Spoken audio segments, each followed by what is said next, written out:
Hello, hi everyone. So I am taking this session forward. So first thing which needs to be understand for road tap is road tap was earlier eligible for exports which are being done against the advance authorization that MEIS license. However, after this road tap has been introduced, this benefit has been denied to the advance authorization exports holder. So various representations are being made by the concerned stakeholders, and as such, government may consider for its inclusion at the later part of the day. It is another fact to be noted is that the rates are not as of now notified for this road tap benefit. So as such, the exporter needs to make a declaration only in the shipping bill that he wishes to claim the benefit of road tap, and thereafter the amount in the form of scripts would be shown in the ledger which is going to be maintained at IceGate portal. So it is very relevant that a person registered from the IceGate portal, the amount would be shown that he is eligible for this much amount of scripts.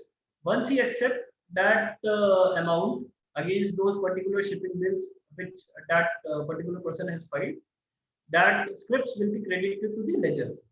Now, again, we understand that MEIS and SEIS scripts were eligible for selling. Here, also the option for transferring these scripts are provided.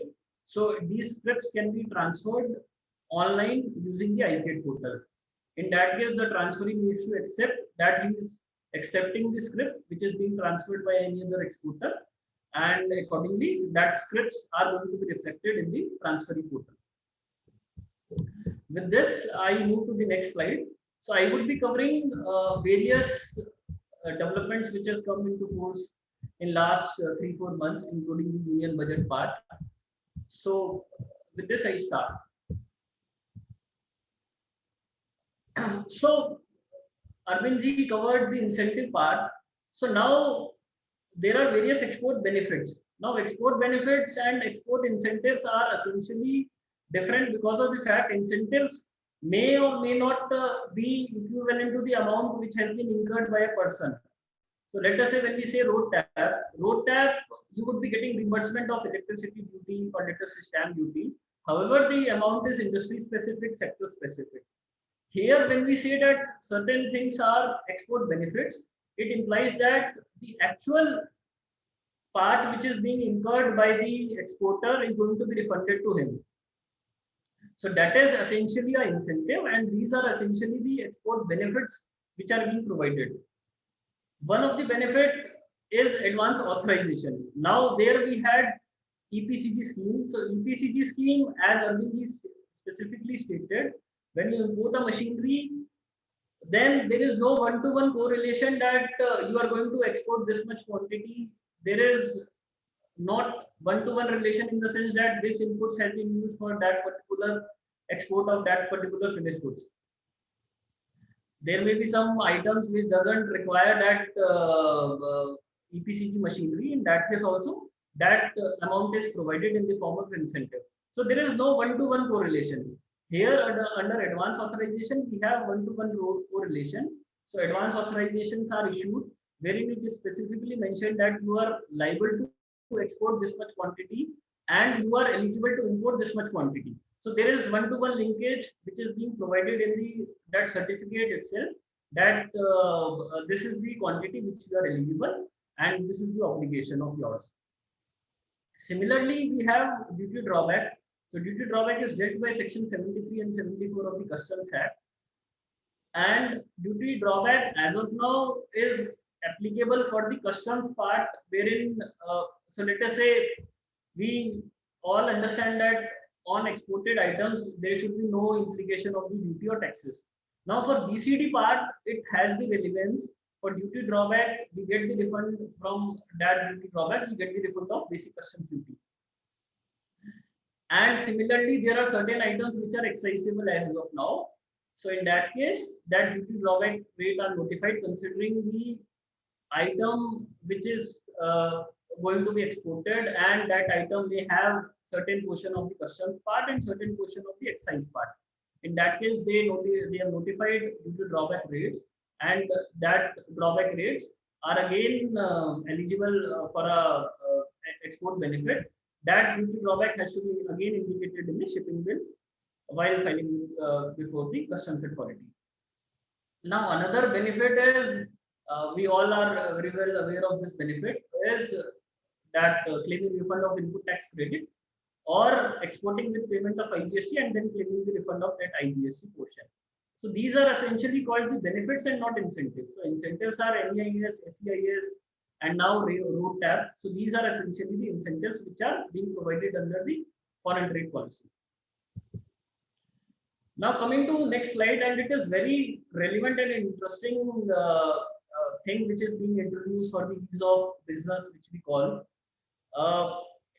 in order to make India a manufacturing hub. What this present government has done is they have stated and notified manufacturing and other operations in a special warehouse regulation. Now they have said that any factory can be considered to be or declared as a private bonded warehouse. So it can be a special bonded warehouse or it can be a private bonded warehouse. That factory may be located anywhere. It is not necessary that it should be located near the customs area or it should be located within that particular kilometers, and only then it can be considered to be a bonded warehouse. So let us say you have a factory, you have a client, he is undertaking manufacturing of certain goods, or even he is undertaking the job work activities. That factory can be notified under the provisions of this scheme. The scheme is essentially called Section 65 unit. So essentially Section 65 has been notified, wherein it is stated that factory can be considered and registered as a warehouse, and that factory can be located anywhere. What are the benefits? Now the benefits is you can import the raw material and capital goods without payment of duties and IGST. Now the essential difference between this scheme and the other scheme is, for let us say if you wish to import the capital goods, you have to apply EPCG again and again. Here the permission which is granted once is applicable across the period, and there is no sunset clause in this provision that see your factory is eligible for consideration as a warehouse for 5 years or 6 years or 10 years. It is without any period. Your factory, once considered as a warehouse, can import the materials and capital goods without any duties. Under advance authorization, you were required to take the permission from the authority. You were required to take the certification from the authority that I would be importing this much quantity of goods and I would be exporting this much quantity of goods.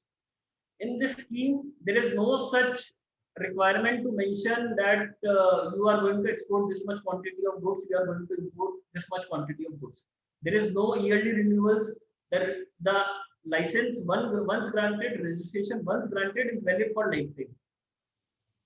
So this is one of the benefit. You were required to monitor the notifications that see what are the raw materials which are exempted against that particular notification of advance authorization, or let us say against particular capital goods which are being exempted under the EPCG scheme. There is no such requirement. Capital goods, raw material are exempted from payment of duties of customs and IGST. That factory can be located anywhere.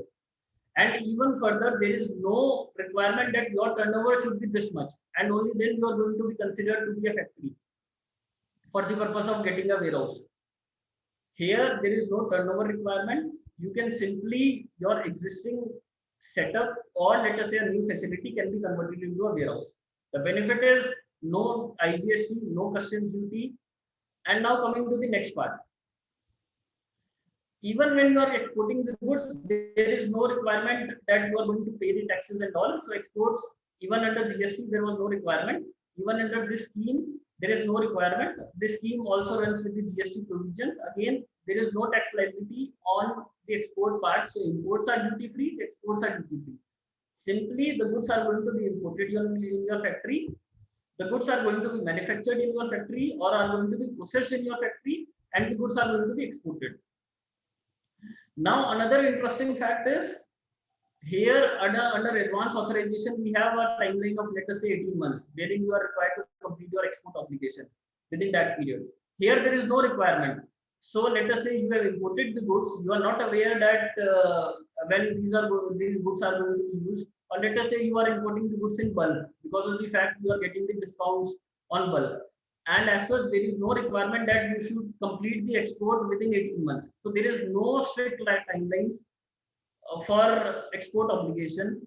There are no factors. So let us say, Arvind, we said that 6 times of the amount needs to be exported in order to continue the benefit of EPCG duty exemption which we got. Here, there is no such linkage that you have to export this much 6 times, 7 times of the duty saved, and as such, this is again a benefit which is being provided to the Indian factories. The factory can be anything, it should be a structure. Even they have said that there is no requirement to have a factory in a closed structure. Even open factory structure is eligible for this benefit. See what are the benefits they are providing. They are saying that there would be no regulation. The customs officer used to verify your outgoing shipments and everything. Here they have said that customs officer is not going to verify. He is not going to visit your premises. It is only at the time of grant of that license, which is going to be applicable till perpetuity. The customs officer is going to make a single visit to ensure that actually there is presence of factory, because there are cases wherein it has happened that factory doesn't exist, and in order to take the benefit, the persons have defrauded the government and got the benefit.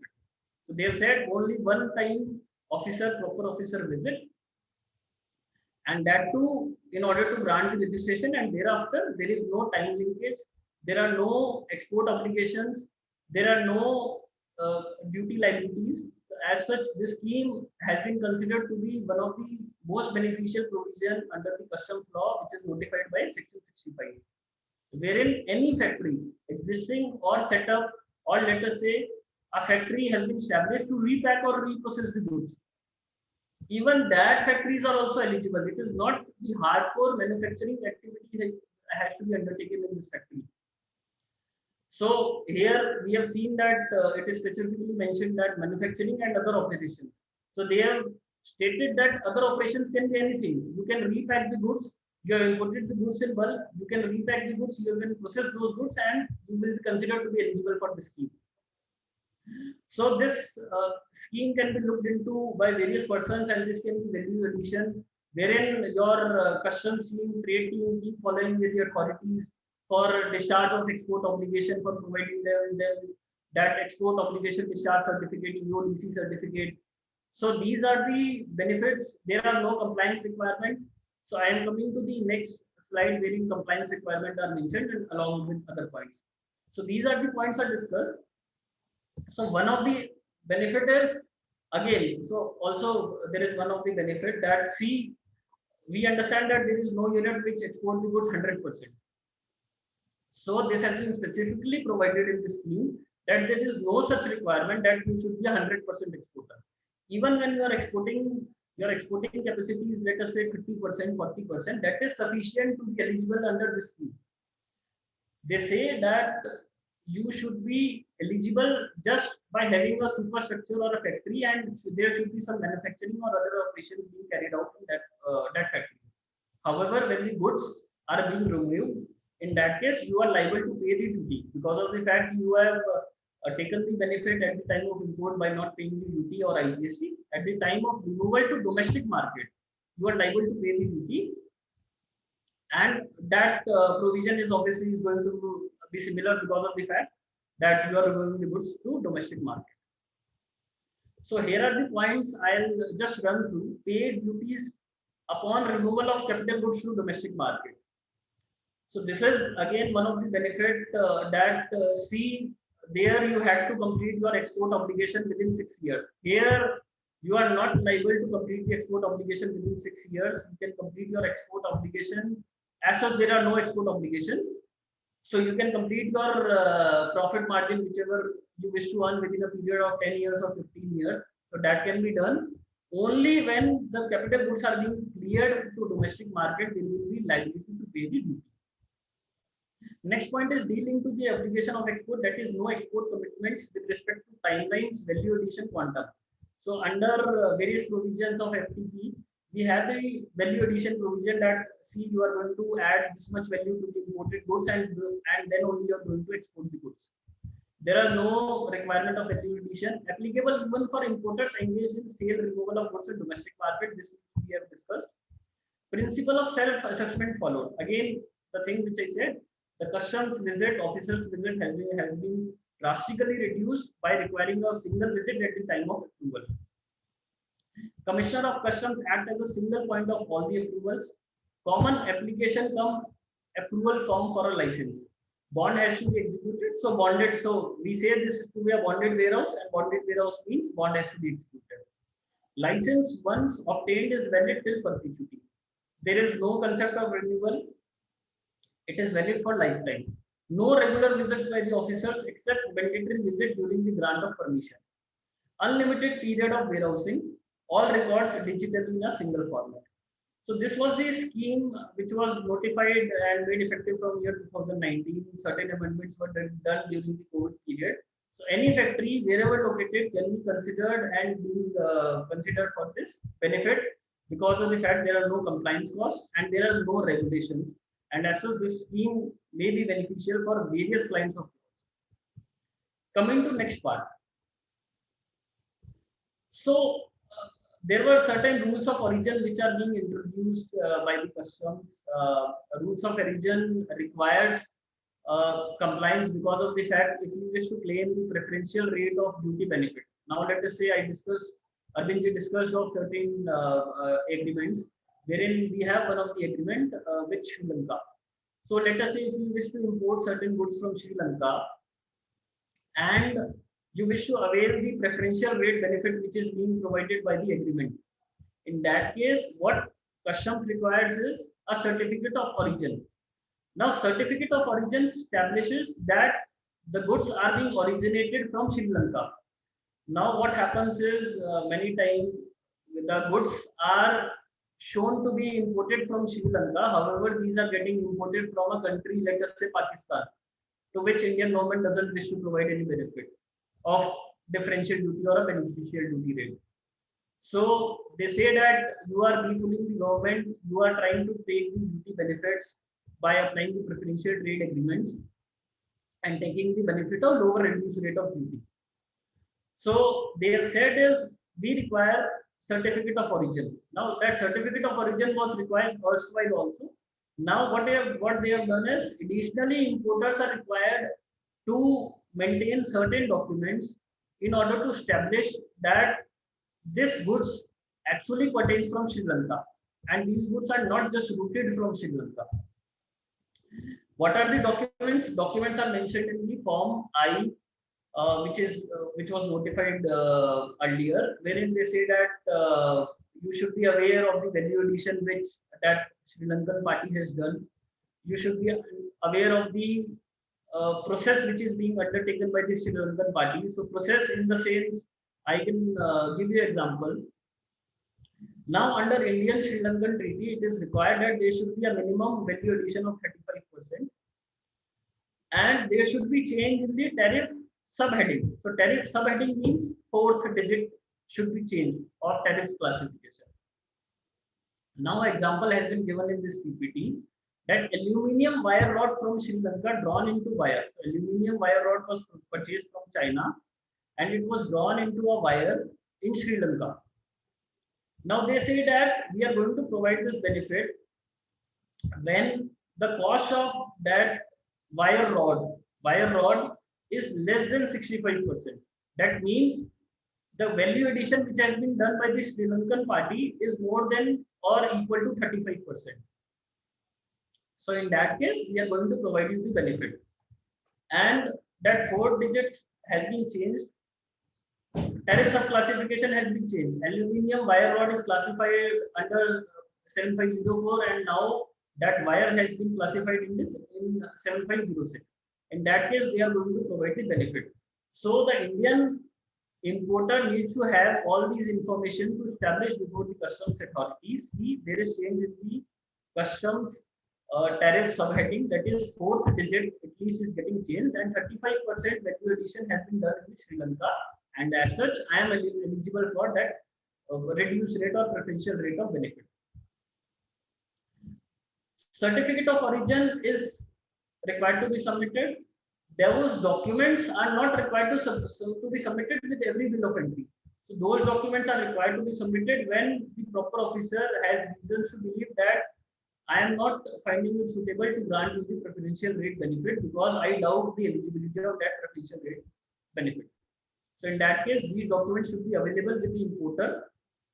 In case the importer doesn't have those documents, so there can be denial of preferential claim or and penal actions can also be taken. So I'll just run through the slide which I've discussed. So supplements the existing operational certification procedures. So this has been supplemented by these new rules of origin, defining the origin, establishing the origin of the goods.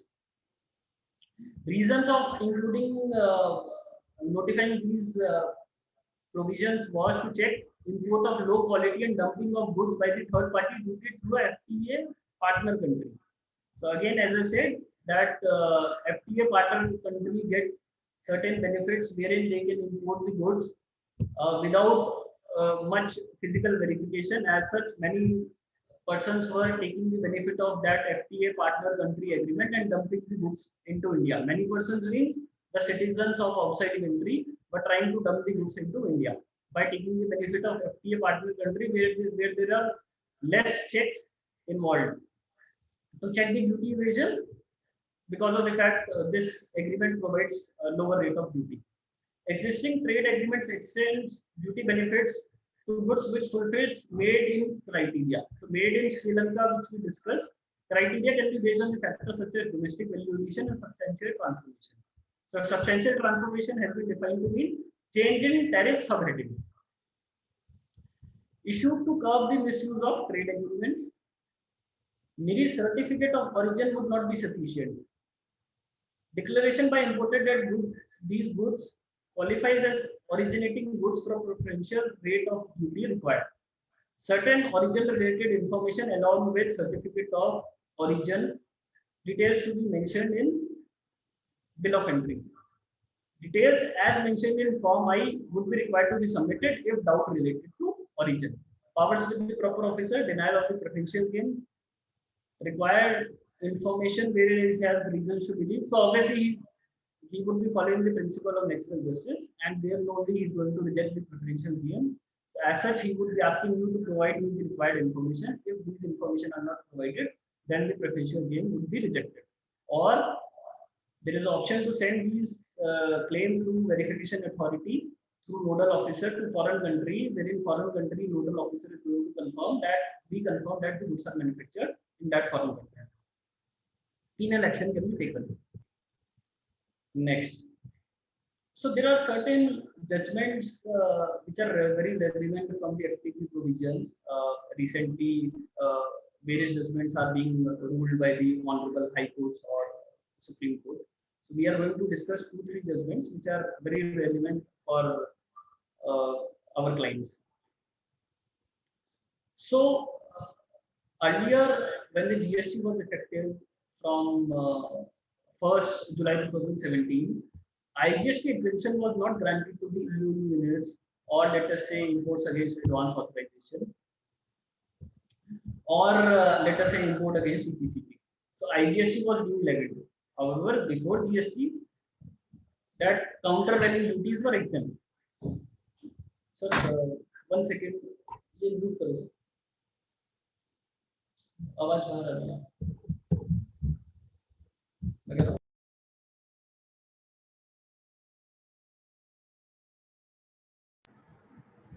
So these was the exemption from IGST against advance license was notified by notification number 79 customs. However, this was dated 13th October 2017. GST was introduced from 1st July 2017. This exemption was introduced later.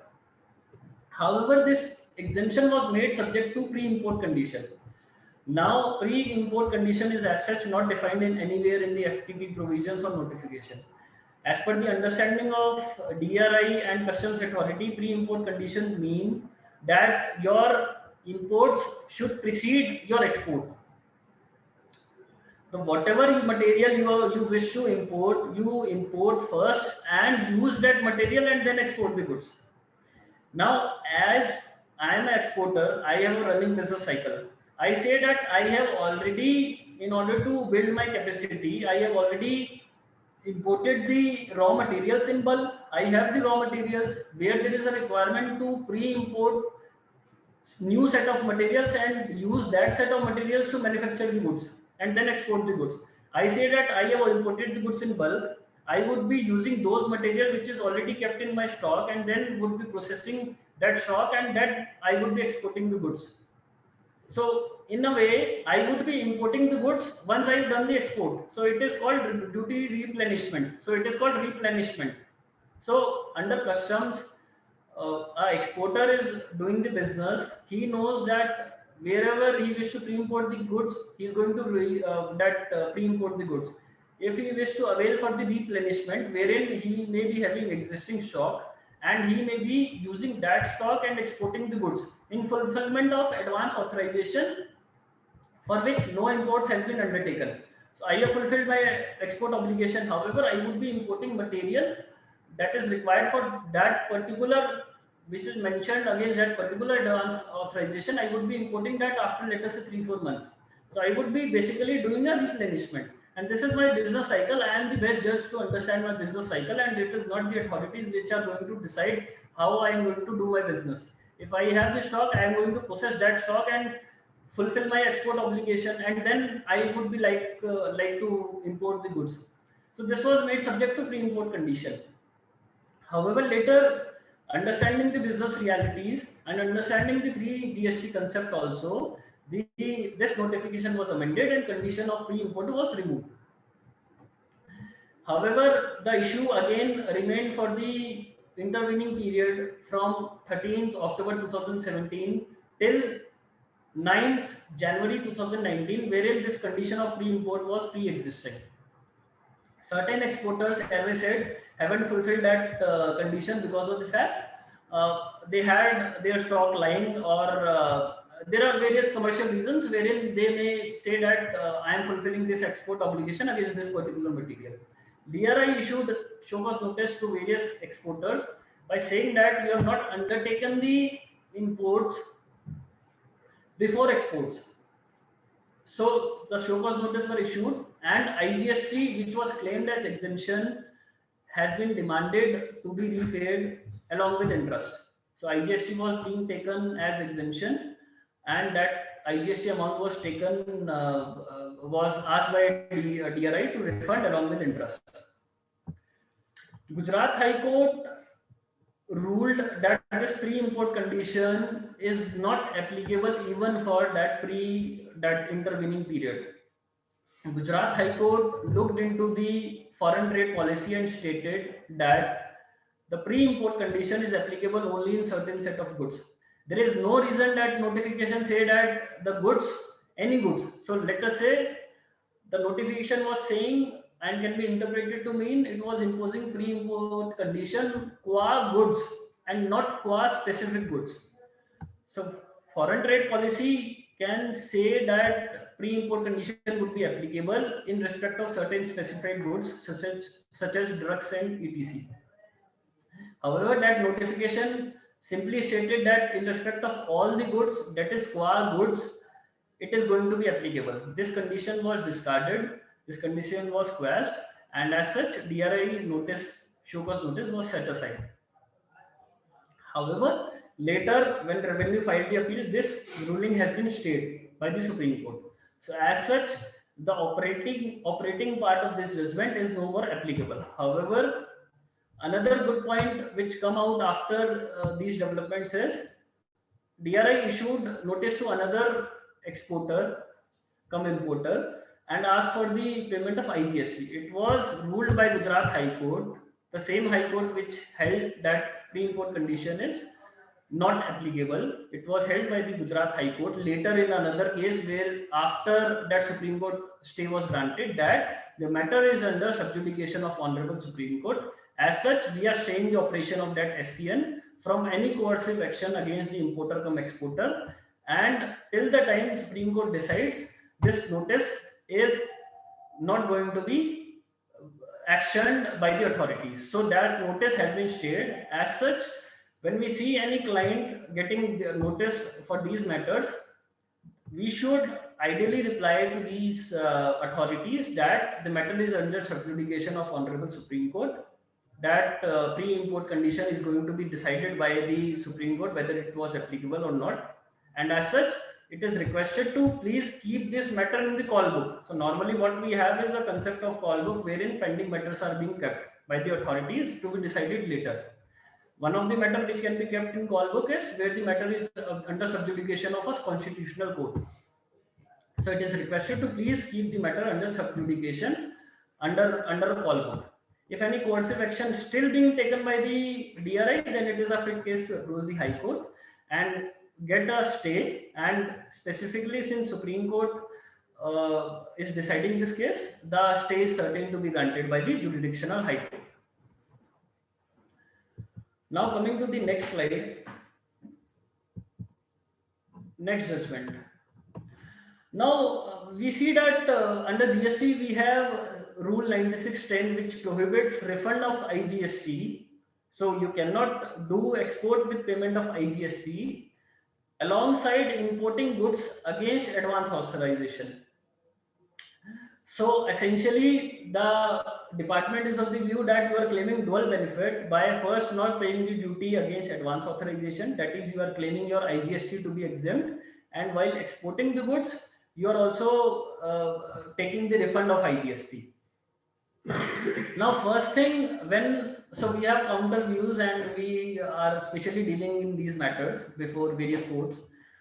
So one of the point which is significant to note is there is no dual benefit. So first thing, there is no benefit. Essentially, the benefit is being provided by the foreign trade policy wherein against advance authorization you can import the goods without payment of duty. And even when I am exporting the goods with payment of IGST, I would be setting off that IGST by making payment in cash or by making payment using the ITC which has been accumulated from the other domestic procurements. So as such, where is the benefit which is being given by the government? I am not able to understand. This is returning my money to myself and then saying that you have taken dual benefit just because I have taken the IGST exemption on imports against advance authorization and IGST route I followed on refunds for exports. So that doesn't mean dual benefit has been taken. So IGST which I pay on exports is either by way of the domestic procurements ITC or by making the payment in cash and then getting the refund again. So there is no concept that I have taken the dual benefit. Even the newspaper reported this to be a dual benefit case, but we are not able to understand where is the dual benefit. Now various notices are being issued to various exporters across country, initiating the investigation against them, asking them to refund IGST, asking them to refund IGST on exports. Now, what are the challenges you are going to face if you try to refund that IGST are like this? If you pay back the ITC, that IGST, there is no mechanism provided to take back ITC or cash. As I said, you are going to make the payment of IGST by using the ITC or cash. You have made the payment of IGST by ITC and cash. You have exhausted that amount. Now you are refunding that IGST back because you have violated, as per the department, this condition. You have returned that you have returned back that IGST portion. Now your IGST amount has been returned. Your ITC and cash has been exhausted. So it is like incurring two payments for a transaction which was ideally not taxable any day. So it is the payment, dual payments, which you can say you have made for a transaction which were actually not liable to be taxed. Now another issue what you are going to face if you refund the IGST part is timeline to claim refund of ITC may have been expired. Now you may have paid the IGST. You decide that I am going to take back that IGST which was paid by utilizing the ITC in my GSTR 3B return, because as such there is no concept of PMT forms in this case. You are so motto taken the ITC in your that 3B return. You have taken the ITC. Now that what you are going to do that of ITC, because you are the exporter. your ITC is going to be accumulated in your electronic credit ledger, and you have the timeline of taking the refund. So let us say your export pertains to year 2017-18, or let us say your export pertain to year 18-19. The timeline for both the period have now been expired, 2 years. That ITC, that actual amount which was supposed to be refunded to you, has now become a cost to you. It is nothing which you are going to do except for writing this in your P&L account, that I see I'm writing this ITC in my books of accounts. So you lost totally your case by refunding the IGST. Another fact is, you even for 1920, let us say you may have not applied the LUT portion. LUT filing you may not have done, because of the fact you are exporting the goods on payment of IGST. So as such, you may have not applied the LUT, and as such, when you are going to file the refund of that ITC portion, again the department will say where is the LUT, and you are going to have no answer for that. So these are the challenges which are going to be faced if you are going to refund that IGST portion on exports. Now, what are the solutions? Now, we have specifically mentioned there are three remedies in this case, and these are tried and tested basis of our knowledge, and which honorable high courts to our understanding are also going to honor these remedies in the due course. First is approach the court and challenge the validity of this rule.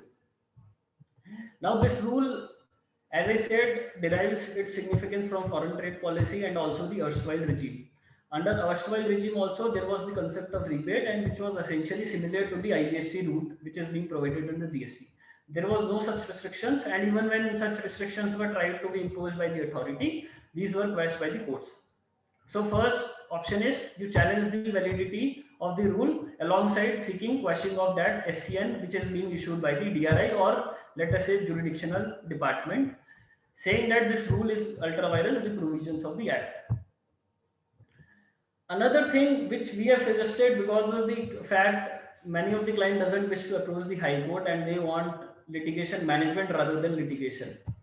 Now, litigation management essentially implies that you find a turnaround solution, you find a cost effective solution, and then try to suggest that to us.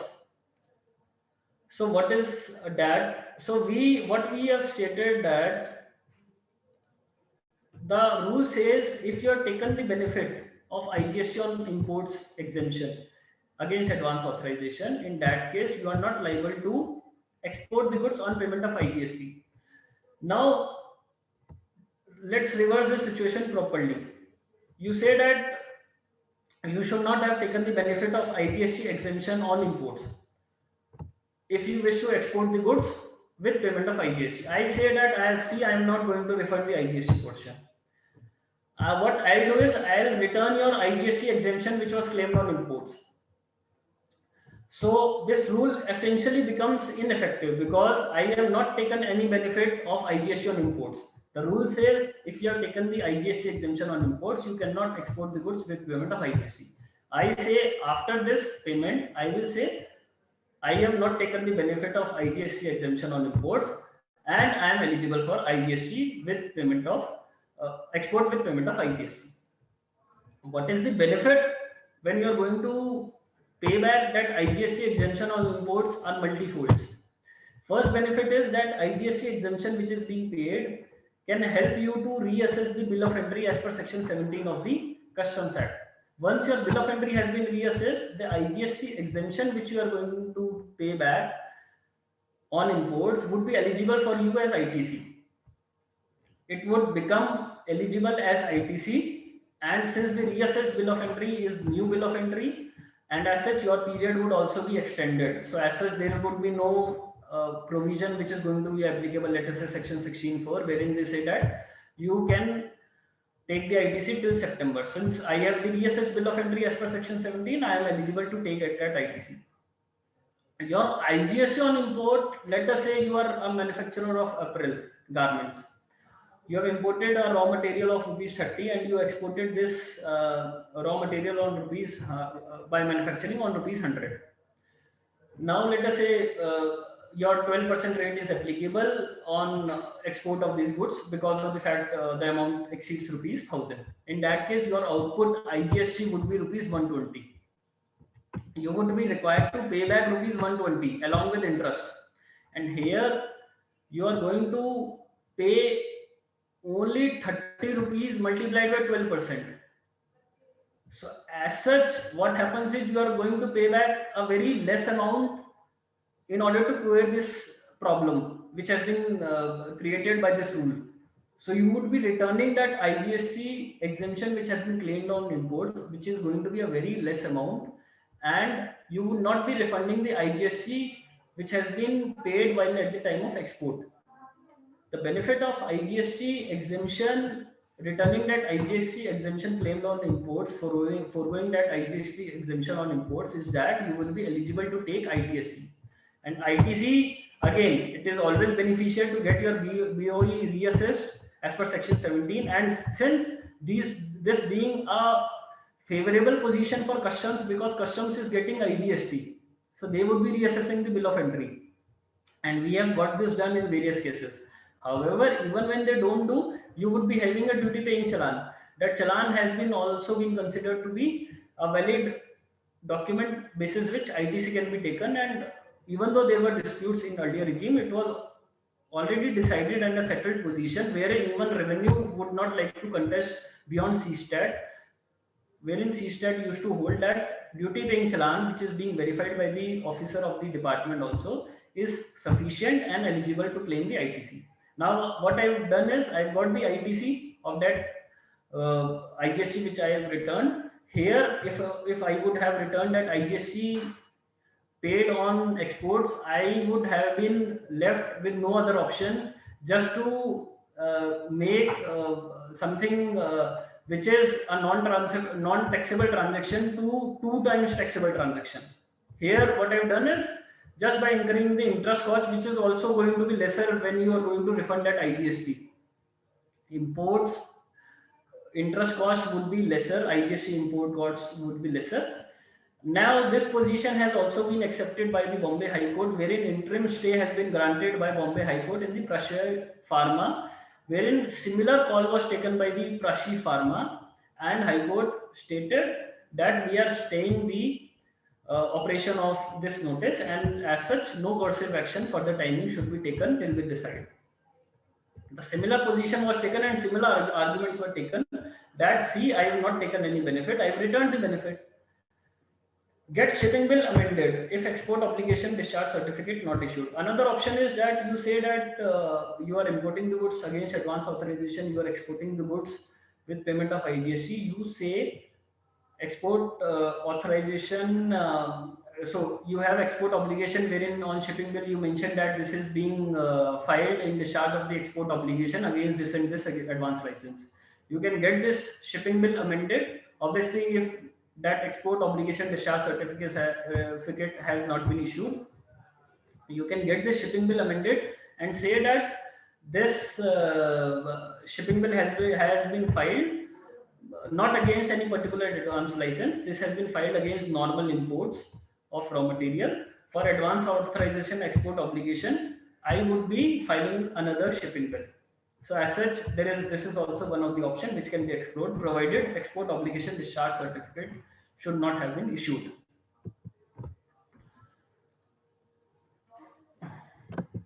Now coming to next litigation, again this was suggested by us to our client. So we have Chapter 5 of Foreign Trade Policy, which specifically provides that imports against EPCG, imports against advance license are zero rated. Now that zero rated essentially means zero rated for the payment of customs duty and for the payment of IGST on imports. Now that CVD during the pre-GST regime was exempt. However, once GST was introduced, as I specifically stated, that exemptions were discontinued for the period from 1st July 2017 to 12th October 2017, wherein imports against EPCG, imports against advance license were made to pay IGST. Now that amount can be very huge, and this is as such a cost or may have been used for the payment of other domestic supplies and all. So what happened was that this case was decided by Honorable Gujarat High Court, wherein it was specifically stated by Gujarat High Court that a notification under customs. So let us say we had this notification under customs, which was effective from 1st July 2017 to 12th October 2017. That notification is not a notification simpliciter. Now, notification simpliciter implies that you are going to achieve the purpose which is required for the purpose of Customs Act only. You increase the rate of duty, you decrease the rate of duty. These notifications are essentially dealt by Customs Tariff Act, read with Customs Act, which are being changed at the time of budget, and as such, these notifications are considered to be notification simpliciter. However, when you are issuing a notification to achieve the purpose of the foreign trade policy, now your foreign trade policy says that your imports are zero rated. Imports are zero rated, IGST is zero rated. In that case, you are trying to achieve a purpose of foreign trade policy. It is not a notification simpliciter which has been issued in exercise of power conferred by Section 25. So this is not a notification simpliciter.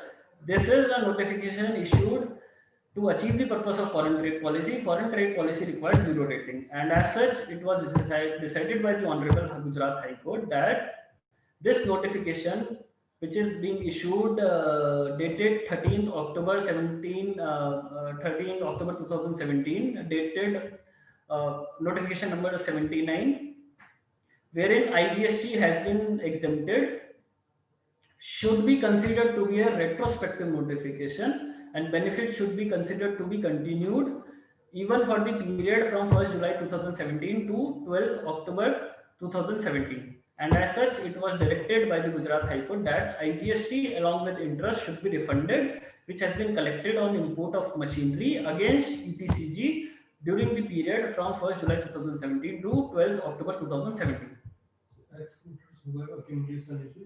So, we suggest all the exporters who have ITC accumulation issue to take this call, check whatever imports has been done against advance authorization, against EPCG. Even though the judgment was pertaining to EPCG, however, the policy remains same. Even the imports which are against advance authorization or a special advance authorization should look into their clients' accumulation problem, ITC accumulation problem, and suggest this recourse that you are eligible to get this refund because your FTP policy required that you are not liable to pay any IGST on imports, even that during that intervening period.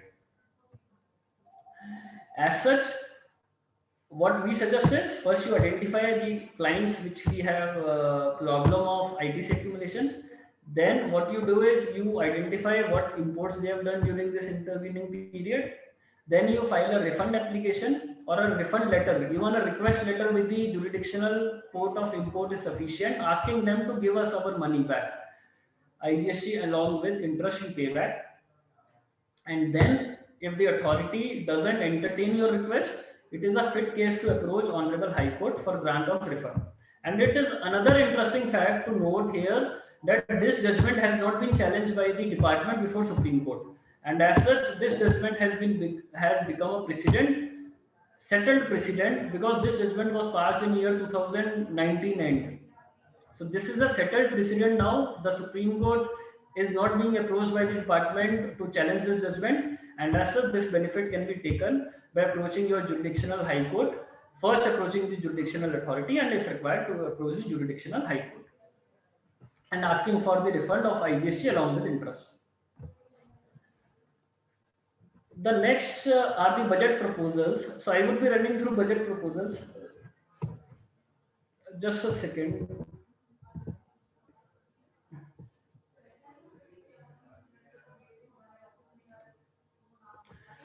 So I would be running through budget proposals. Since we are running short of time, so I would be discussing the relevant budget proposals which should be considered for advising your client in time to time. Even though the budget proposals, when there are change in rate of taxes of customs duties, that budget proposal is applicable from the same day, because of the fact we have a provisional collection of taxes act wherein those notifications are issued that we are increasing or reducing the rate of duty from the same day when the budget is introduced. However, the other provisions are being changed when it is being authorized, the date effective date is notified by the CBIC, and when the president gives the consent to that finance act to become a finance act. So first is, so Customs Act provide for confiscation of goods in various cases. However, that confiscation for power was not in case where the refund has been claimed wrongly or where there is a wrongful claim of remission. Now, what used to happen was, we have a provision under CGST rules, that CGST rules provide that if a person has violated the provisions of a custom act, or let us say when that GST authority has reason to believe that that IGST, export with payment of IGST, is not in accordance with the provisions, then what they can do is maximum withhold the IGST refund. So they had the power to withhold the IGST refund. They don't have the power to confiscate those goods. Now, this power has been specifically granted to customs officer, wherein it has been specifically provided that we are going to confiscate your goods if you are filing your shipping bill asking for refund or remission of duty, and that is a wrongful claim. Earlier, what used to happen was that exporter used to say maximum what you can do is you are going to not give me the refund, right? This is the maximum what you can do. Here now this power has been granted to confiscate those goods. Confiscation means getting the ownership to department. Department gets the ownership and department is going to auction those goods.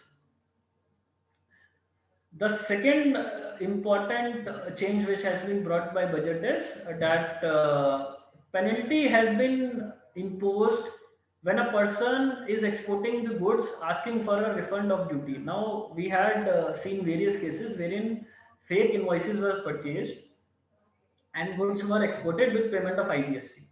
Now actually it was when you purchase fake invoice and take the ITC, you are actually not incurring any cost except for that transaction cost which you are incurring. And now you are asking department to refund me that IGST which is being paid against ITC which was never in existence. Now you have incurred a transaction cost of rupees 1 for a ITC of rupees 5. You exported the goods asking for refund of rupees 5. Now what you have actually done is you have tried to befool the government by rupees 4. You have taken the refund of exceeding that ITC which was actually there by rupees 4. Even the transaction cost should be considered, I mean, should not be considered by the department. So as such, they say that we are going to penalize you, and that penalty is going to be imposed if you are exporting the goods asking for a refund of IGST which has been paid by utilizing ITC on fake invoices. So this is the penalty which is being introduced. Earlier there was no such penalty under the customs provision. This has been introduced. Certain amendments are being done to uh, notify a common customs electronic portal. That common customs electronic portal would be, we are given to understand that that common customs electronic portal, since we already have IceGate portal, so that portal may change, or that portal may be provided with additional facilities, wherein this budget has introduced another amendment wherein they have stated that that portal is going to be used for service of notice, summons, order, and these other related things. As such, IceGate portal was not being capable enough, or let us say, or was not being used for that purpose. Now this has been stated that we are going to use a common customs electronic portal which is going to be notified. Either they are going to notify IceGate by increasing functionality, or they are going to create a separate portal wherein that portal is going to be used for service of notice, summons, or filing of documents, certain amendments in shipping bill of entries. For that, this portal is going to be used. Common portal is going to facilitate registration, filing of bill of entry, shipping bill to be notified, along with service of notice, orders, summons, and so other mediums can still be followed, like emailing, or let us say sending by speed post, or by hand. So these mediums are still available, but since we already have service medium under the GST provisions, now this service provisions are being tried to be inbuilt in customs law as well by using a common portal. Exemption granted under section 25. So we have already discussed customs section 25 is being used to grant exemption. That exemption which are going to be granted would be valid for a 2 years unless these are extended. Earlier, there was no sunset clause normally being provided in this exemption, and exemption used to continue without any stoppage, and even the revenue was not being aware that we have provided these much exemptions, and there was no review by the authorities that see, we have to discontinue this amendment, this exemption, as such they have provided in order to increase their efforts. What they have done is they have tried to build a sunset clause wherein they have stated that any exemption which is granted should be valid for only 2 years. Many exemptions are expected to go. Now, another important change is BOE. When you say that, Arvindji also discussed, we have Turant Customs, e-filing portal, everything. Government is saying 24/7 customs. So what they have done is they have stated that the vessel, or let us say aircraft, which is getting landing in India, and has the goods which are going to be cleared for home consumption. In respect of those vessels, aircraft which carries those goods, BOE needs to be presented before the end of the day, including holidays. So now let us say my vessel is going to be imported on, let us say, 15th July. So they are saying that you are required to file your bill of entry on a preceding day, that is close of 14th July, hours, closing hours of 14th July, you are liable to file your bill of entry. Earlier, the timeline was when your vessel is getting landed, or let us say aircraft is arriving. In that case, the timeline was when that is getting arrived on 15th July, the timeline was 16th July. Now let us say if 16th July happens to be a holiday, then the timeline used to be 17th July. Now what they are saying is you are liable to file your bill of entry on 14th July, and even if that bill of entry happens to be on a holiday, in that case also your timeline is going to be 14th July. It is not going to extend by one day, that is 15th July, that is day of arrival. It would be 14th of July, because we are saying it is 24/7 customs. We are working on holidays. It is Turant Customs. It is ease of doing business. You do the business, we are helping you out.